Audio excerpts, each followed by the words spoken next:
Dear friend, in this module, we are going to see the statistical analytical plan and the components of statistical analytical plan and the analytical plan, how it is being constructed in clinical studies. What is statistical analysis plan? SAP. A SAP is one of the key regulatory documents which comprises of detailed statistical methods and techniques used for the data analysis. It serves to inform readers about clinical study design, the execution of statistical methods and techniques, data analysis, and reporting. So SAP is prepared once the protocol is finalized for the specific study. So the study protocol talks about the data collection, how it is being collected, and what are the endpoints, etc. And then the endpoints and the collected data, how it is being analyzed, is described in the statistical analysis plan. So basically, once the protocol is finalized, then the SAP will be prepared and it can be modified at the later stage if required. The statistical analysis plan describes the planned statistical analysis of the clinical study as outlined in the protocol. In contrast to the protocol which outlines the analysis of SAP is a technical document which describes the statistical techniques for the study analysis in detail. The SAP defines all the statistical output which will be included in the clinical study report. For example, the mark shells of the table, listings and figures are usually attached to the SAP, although they should not be formally part of the SAP. The SAP statistical analysis plan and the annotated CRF are the documents which are the most often used by the statistical programmers to create their deliverables. In general, there are 4 different types of analysis plan in the clinical development of a compound. The statistical analysis plan is mostly written as a separate document or it is included in the clinical study protocol as a standard operating procedure for dealing with the statistical part of the clinical study. A team of medical statistician or biostatistician is in charge of developing a SAP in coordination with the principal investigator of the study. The document should be reviewed by senior biostatistician and finalized before to the submission to the review board and regulatory authorities.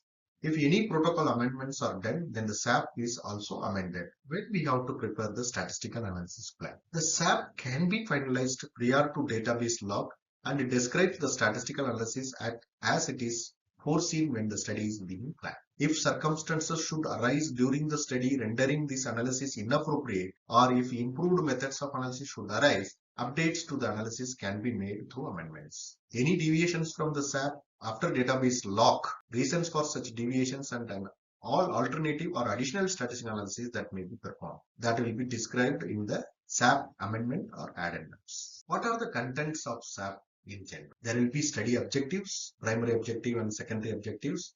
There will be endpoints, primary endpoints and secondary endpoints. Then the statistical basis for the sample size of the specific study. Then the randomization process, procedures. The content of statistical analysis plan also include statistical analysis conventions like analysis of variables, demographic and background variables, safety variables, clinical laboratory test, pharmacokinetic parameter calculation methods, population analysis like safety population and pharmacokinetic population. The SAP also include statistical analysis methods, listings and descriptive statistics, rounding and decimal places, software used for the calculation, missing data, interim analysis if applicable, and protocol deviations. This slide representing the contents of SAPs in a diagrammatic way. So the SAP contains, you can see the trial objectives, data sources, population studies, study endpoints, statistical methodologies, sensitivity analysis and handling of missing data, details of the planned statistical analysis, and then elaborating on the principal features of the technical analysis. What is the role of biostatistician in preparation of statistical analysis plan? The clinical trial statistical analysis plan should be developed with an in-depth discussion between the study investigators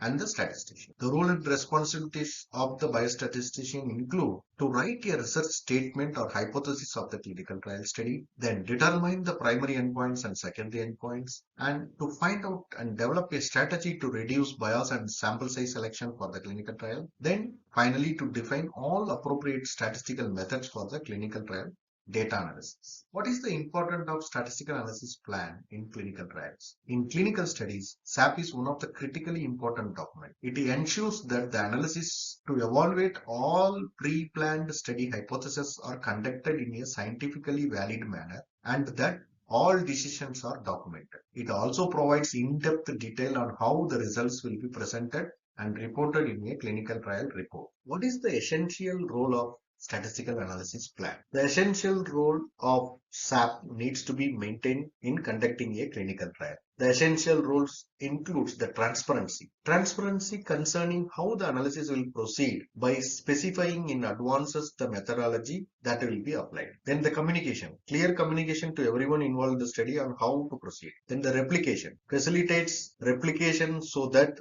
a future research team can follow the same steps to confirm the results on the same or the new SAP. So this is the essential role of statistical analysis plan. What are the guidelines we need to follow to prepare a SAP? In developing a SAP for the clinical trial, we need to take into consideration all detailed checklists and standard guidelines. Important guidelines used to develop in SAP are ICH E9 and SPIRIT, standard protocol items, that is recommendations for the interventional trials. In case of bioequivalence study, the statistical analysis plan is part of the bioequivalence study protocol. The plan includes sample size justification, randomization methods, primary and secondary pharmacokinetic parameters, ANOVA methodologies, software used for the analysis, that the bioequivalence criteria. With this, we are concluding the module talking about the statistical analysis plan and its application in the clinical trial and bioequivalence studies. Thank you.